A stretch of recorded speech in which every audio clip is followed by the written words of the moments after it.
somewhere in the course of our life, there is a point, although unconscious, but there is certainly a point where we arrive to a conclusion that our desires will give us the happiness, the fulfillment that we seek, that our desires will make everything right in our life, that if we were to work and strive towards fulfilling our desires, we will also be fulfilled.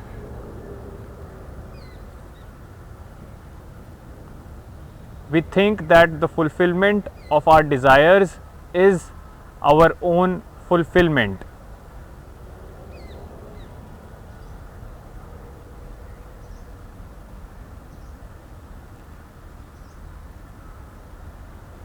And so the question is that how did we, as a majority, because most of the people around us certainly think that desires, that our dreams are worth working for, and to have them is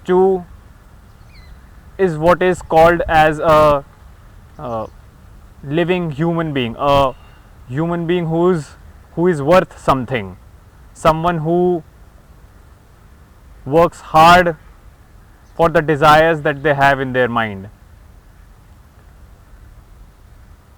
So we have collectively come upon this conclusion that striving towards our desire is a worthwhile goal in life.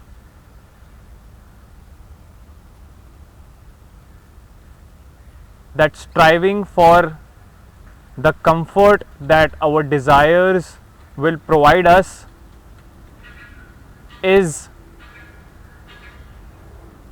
something pretty natural, is that we should all be doing. But before arriving on this conclusion that our desires is what will make us truly happy, did we go into the question of the structure of how our desire come about. Completion and fulfillment of desires appears to be a sort of belief system that is common throughout the cultures. It is something that binds all humanity together, because we see it everywhere. We would see in places of worship where the worshipper would pray so that their desires would be fulfilled, their wishes would be fulfilled, and then we would see in the wishes that our elders would grant us, that may all your desires be fulfilled, may what you wish for comes true for you, etc. So this looks like something that we all have consensusly arrived upon, that fulfillment of our desires is really the answer to all our questions, is really the response to the inward angst or the inward restlessness that we feel. We think that the completion or the fulfillment of our desires would really give us the rest that we are seeking. And until we meet our desires, until we work for our wishes, we will find ourselves always at an unrest, an inward struggle with oneself. And so the response of that inward struggle is the fulfillment of our own desires. Rarely we go into that why do we desire in the first place? What is it within us that demands certain things or that demands something? We may not know what it is, what is that thing that we demand, but we demand something, and that something would be achieved through our desires and wishes. There is certainly a sense of gratification or a sort of relief that one definitely experiences on a fulfillment of the desire that we wish to fulfill. There is certainly a rest that we give to ourselves, a comfort when we do achieve the thing that we sought out to achieve. But having done that n number of times, we still are in this belief, to an extent a blind belief, that realizing our desires is the way to go, or it is the only path to traverse your life on. It would not be an extension to call this belief system a blind belief, because certainly if that was the case, if our desires really were the response, the answer to the inward unrest that we have within, the men who have conquered or achieved all they wanted to would finally have gotten the rest that they thought that they would achieve. But we see again and again that it is not so, that the discomfort, that the unrest, the angst that one had, although was addressed for a brief moment, but it's still there. It never was truly put to rest. It never dissolved, it never went away, because however efficiently or however tirelessly we work towards completing our desires, we work towards fulfilling our desires, we find that we are in fact blind to those desires. We often do not have the slightest idea that why we are running towards the thing that we are running to, and whether what I am running towards will really answer the turmoil that is within. We often find that the rulers, the conquerors, the achievers who have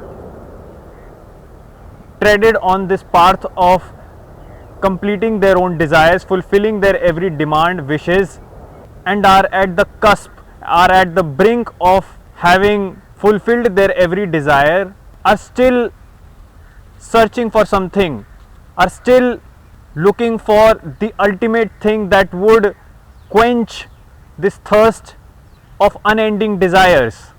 Often we see that the mountains of happiness that they thought that fulfilling their desire would give them, what they instead landed upon was a grain. What they thought was something limitless and vast was really limited and small. And so is it the prevalent mistake that we all make in thinking that our desires would give us the happiness that we imagine that they would give us. And so is it not worth to go into the question of desire, how it arises and why it arises, and does the fulfillment of that desire really the fulfillment of the one who is desiring? To be blind towards our own desires is to find ourselves in a game where we always end up losing, where we thought for a moment that we won, but the winning which is imagined or which appears as winning, but at the end of it turns into a loss, a lose, is it really a win? Can we see the role our imagination, our perceived idea of what fulfilling the desire would give us play in it? Because it is that imagination that fuels all the energy and hard work that we put into chasing our desires. Because that imagination is the fundamental drive that gives our desires the legs to run. And then can we see our imagination for what it is? An imagination. In other words, a delusion. We delude ourselves into thinking that getting this would give me that achieving this most certainly means achieving an unending happiness. To be blind to this reality of imagination which gives our desires their fuel is to waste the limited capacity, the vigor that we have in life. Do we see that how this rosy picture that we create in our head that the fulfillment of desire will give us, how this rosy picture hypnotizes us into chasing something that is not there, into chasing the happiness that doesn't exist,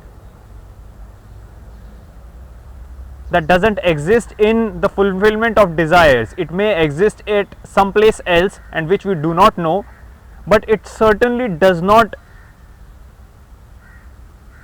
lie at the end of the road called desire. One understands that this rosy picture does provide a comfort, it does provide something promising, but to rely on it for our own fulfillment is to dig a hole that in which eventually only we will fall.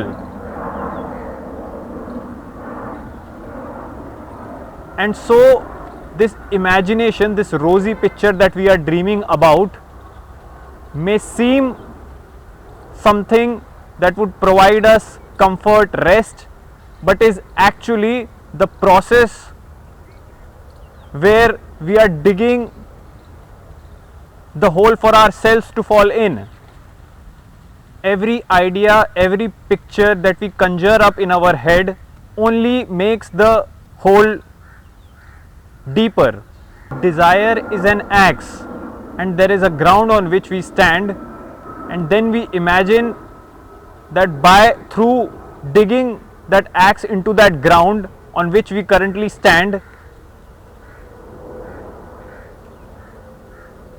would give us the gold that lies beneath it. And so we begin to dig in the hope, in the promise of getting that gold, and the deeper we dig to get that gold, the deeper we find ourselves in that hole with no gold actually in sight. To wake up to this illusory nature of desire, this promising land our imagination takes us to, is to see the danger of desiring without knowing or questioning desire itself.